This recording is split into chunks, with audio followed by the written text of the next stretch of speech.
अस्सलाम वालेकुम, welcome two तालीम अकेडमी। जीअं त कुझु ई ॾींहं बचा आहिनि सिंध पुलिस जी रिटन टेस्ट में, इन जे लाइ तयारी खे तेज़ करियूं था। अॼु सिंधी ग्रामर जा कुझु अहम टॉपिक वठी आयो आहियां अव्हांखे कुझु न कुझु एक्स्ट्रा सम्झाइण जे लाइ।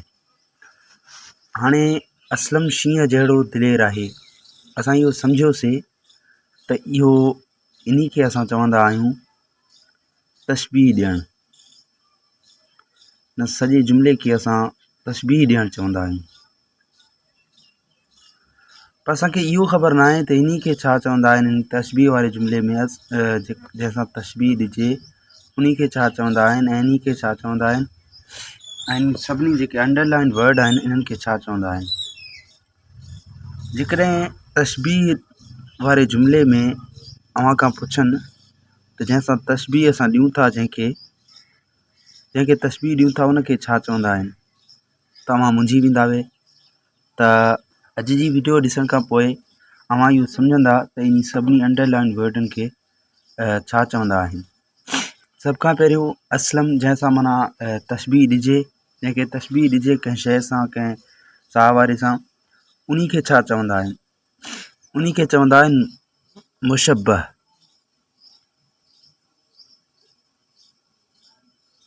मुशब्बह माना जंहिंखे तशबीह ॾिजे उनखे मुशब्बह चवंदा आहिनि, ऐं जंहिंसां तशबीह ॾिजे उनखे मुशब्बह बह चवंदा आहिनि।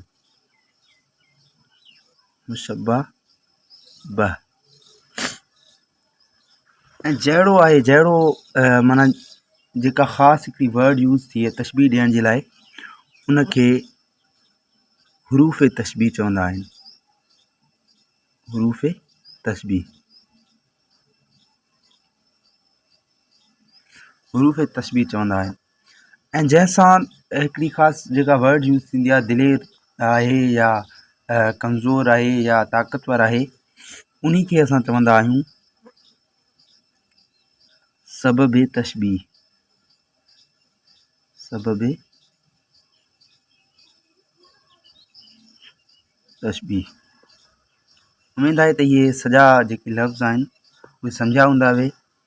हाणे असलम शींहं जहिड़ो दिलेर आहे, इहो त थी वियो तशबीह। जेकॾहिं हुजे असलम शींहं आहे त इहो असांजो थींदो इस्तारो,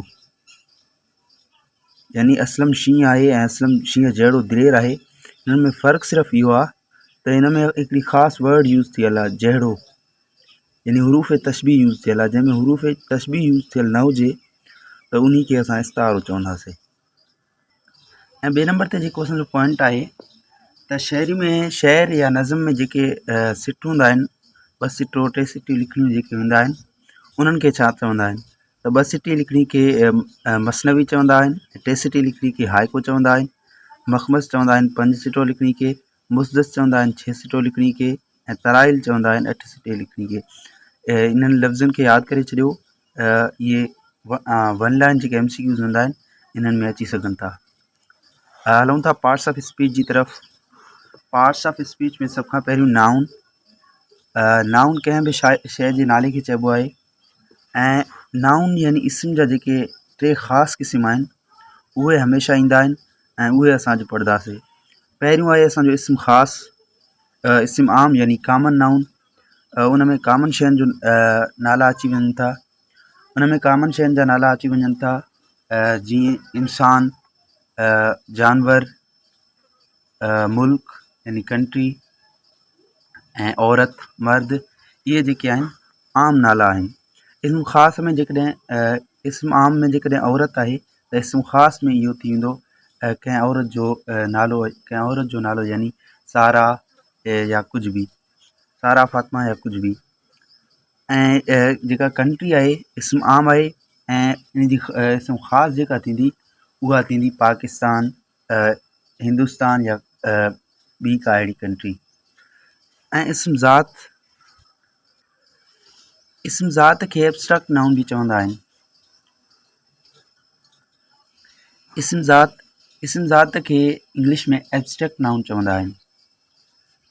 इहो अहिड़े शयुनि जा नाला हूंदा आहिनि, जेके ॾिसी न सघजनि, जेके छुही न सघजनि।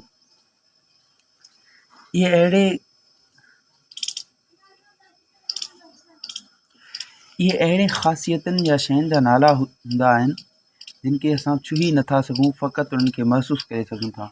जीअं पावर्टी यानी गुरबत, इन खे न ॾिसी त सघिजे थो लेकिन उन्हनि खे छुही नथो सघिजे। इहा हिकिड़ी ख़ासियत आहे त इन खे असां एब्स्ट्रैक्ट नाउन या इस्म ज़ात चवंदासीं। ऐं ख़ुशी, हैप्पीनेस यानी इहा बि हिकिड़ी नाउन आहे ऐं इहा थींदी इस्म ज़ात। ऐं ॿिए नंबर ते ज़मीर यानी प्रोनाउन। ज़मीर उहो लफ़्ज़ जेको इस्म जे बदिरां कमु अचे उनखे ज़मीर चवंदासीं। ऐं उन में ज़मीर जा टाइप्स जेके आहिनि सभु पहिरें नंबर ते ज़मीर ख़ालिस यानी पर्सनल प्रोनाउन। ज़मीर ख़ालिस में जेका आहिनि पर्सनल प्रोनाउन यानी सिर्फ़ु पर्सन्स जे लाइ यूज़ थिए, सिर्फ़ु इंसान जे लाइ यूज़ थिए, त उन खे ज़मीर ख़ालिस या ज़मीर निज चवंदासीं। हाणे वरी ज़मीर ख़ालिस जा टे क़िस्म आहिनि, उन्हनि में ज़मीर मुतकलिम, ज़मीर हाज़िर ऐं ज़मीर ग़ाइब। ज़मीर मुतकलिम माना ॻाल्हाईंदड़ या कलाम कंदड़, उन में मां ऐं असीं अचनि था यानी आए ऐं हुई। ज़मीर हाज़िर यानी तूं, तव्हीं, सेकंड पर्सन। ज़मीर ग़ाइब यानी थर्ड पर्सन, उहे वग़ैरह। हाणे ज़मीर मुतकलिम में ॻाल्हाईंदड़ हूंदो आहे यानी पंहिंजे लाइ जेको ॻाल्हाए, आउं या मां या असीं।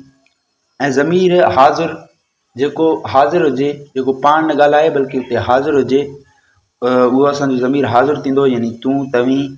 ज़मीर ग़ाइब यानी जेको न पाण ॻाल्हाए ऐं न ई पाण उते मौजूदु हुजे, उहो असांजो थींदो ज़मीर ग़ाइब यानी थर्ड पर्सन। ऐं ॿिए नंबर ते ज़मीर इशारो यानी डिमॉन्स्ट्रेटिव प्रोनाउन।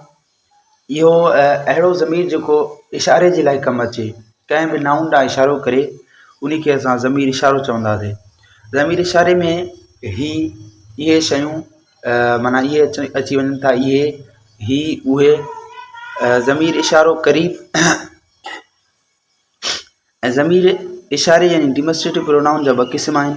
ज़मीर इशारो क़रीब यानी इहे ऐं ज़मीर इशारो बईद यानी जेको परे लाइ इस्तेमालु थिए, उहे वग़ैरह। हाणे टे नंबर ते ज़मीर मुबहम यानी इंडेफिनाइट प्रोनाउन।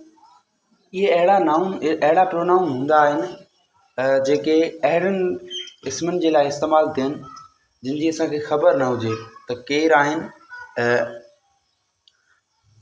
जिन जी असांखे ख़बर न हुजे त कंहिंजे लाइ चयो वियो आहे। इंडेफिनाइट प्रोनाउन में अचनि था एनी वन, एवरी वन यानी हर को, कंहिं, नन, आल माना इहे ज़मीर मुबहम चवंदासीं इन्हनि खे। ज़मीर मुश्तरिक यानी रिफ्लेक्सिव प्रोनाउन, हिन खे असां चवंदा आहियूं ज़मीर मुश्तरिक यानी रिफ्लेक्सिव प्रोनाउन। इहे हिकिड़े जुमिले खे, हिकिड़े शइ खे ज़ोर ॾियण जे लाइ इस्तेमालु थींदा आहिनि। यानी हीअ पेन मुंहिंजी पंहिंजी आहे, यानी हिते जेका पंहिंजी थींदी उहा थींदी रिफ्लेक्सिव प्रोनाउन। हुन मालिकी खे ज़ोर ॾियारे थो त मुंहिंजी पंहिंजी आहे। ऐं ज़मीर मौसूल रिलेटिव प्रोनाउन, इहे जुमिले खे ॻंढण लाइ इस्तेमालु थींदा आहिनि। रिफ्लेक्सिव प्रोनाउन, इहा जेका बकरी आहे,